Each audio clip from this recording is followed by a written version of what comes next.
Abondamment étudiée par les juristes, la responsabilité civile verra ses grands principes définis sur la base de la désormais classique trilogie faute, dommage, lien de causalité.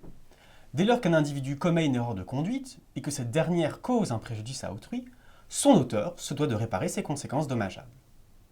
Par opposition à la responsabilité pénale, laquelle vise à sanctionner les atteintes portées à la société, la responsabilité civile vise au contraire à réparer les préjudices subis par les particuliers, le plus souvent par l'allocation de dommages et intérêts. D'où son importance pratique. La responsabilité civile d'un individu peut être engagée si celui-ci cause volontairement ou involontairement un dommage à autrui, mais également s'il n'empêche pas un dommage de se produire alors qu'il pouvait et ou le devait. L'essence des débats juridiques s'est alors traditionnellement portée vers les éléments constitutifs de cette responsabilité et de ses modalités. Du point de vue strictement économique, la responsabilité civile a donc pour objectif de contribuer à réduire les dommages volontaires ou involontaires faits à la propriété ou à la personne d'autrui. Mais pourquoi un tel système ? Pour les juristes, la responsabilité civile délictuelle trouverait son fondement en elle-même, c'est-à-dire dans sa fonction et sa justification, indemniser une victime des dommages qu'elle a pu subir. Du côté des économistes, au contraire, le système de responsabilité serait la conséquence des coûts de transaction tels que définis par Ronald Coase et son théorème. De quoi s'agit-il ? En 1960, Ronald Coase publie son célèbre article « Le problème du coût social », au sein duquel il s'intéresse au fait que le comportement des agents puisse déboucher sur des externalités, c'est-à-dire des effets secondaires affectant, positivement ou non, des tiers sans que ces derniers n'aient été consultés ni même sollicités. Dit autrement, une externalité est caractérisée lorsque le comportement d'un agent économique a des conséquences bénéfiques ou négatives sur la situation d'autres agents. Pour cause, l'exemple typique est celui d'une usine dont la fumée a des conséquences néfastes pour les habitants des propriétés avoisinantes. L'analyse économique d'une telle situation a été ordinairement menée et les économistes ont largement suivi le point de vue de Pigou.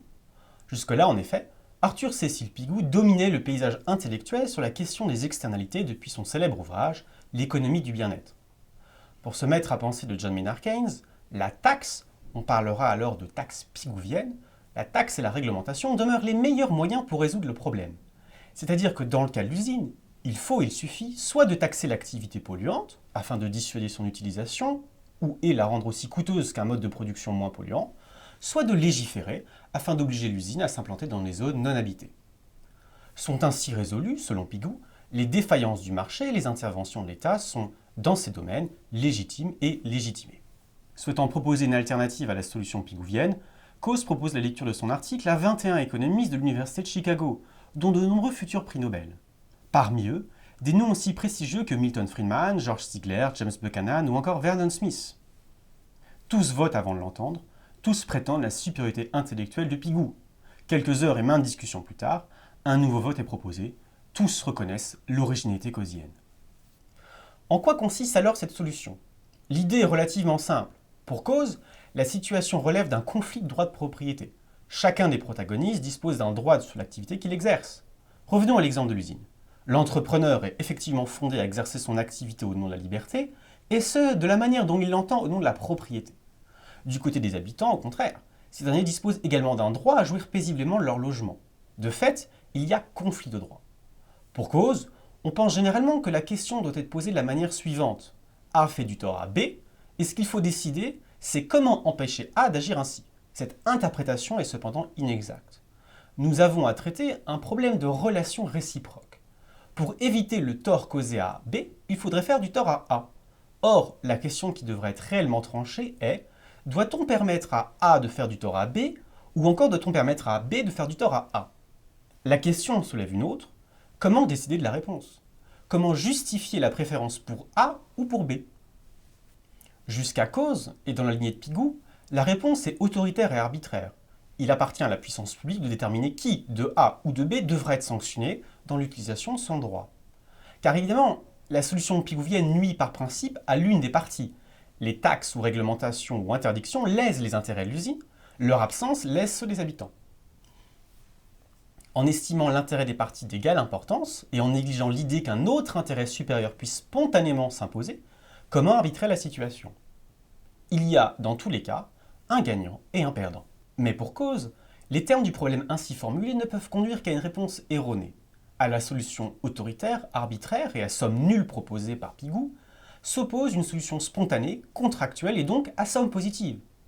Jusqu'à cause, personne n'avait jamais posé cette question pourtant si simple mais si fondamentale, et si les parties arrivaient à trouver un accord? Et si le propriétaire de l'usine polluante négociait avec les personnes polluées afin de trouver une solution? Au final, si au lieu de choisir entre A et B, l'on laissait justement A et B régler d'eux-mêmes le problème auquel ils sont confrontés. C'est là le cœur du théorème de cause. Si les coûts de transaction sont nuls et si les droits de propriété sont bien définis, les agents peuvent corriger d'eux-mêmes et spontanément les externalités en passant par un accord.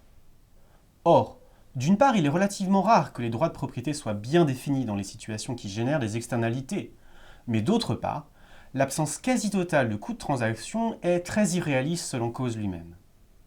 De fait, la responsabilité civile délictuelle constitue le mode d'arbitrage juridictionnel utilisé par l'une des parties afin d'obtenir réparation de son préjudice en l'absence d'accord préalable réalisé sur le marché du fait de l'importance des coûts de transaction.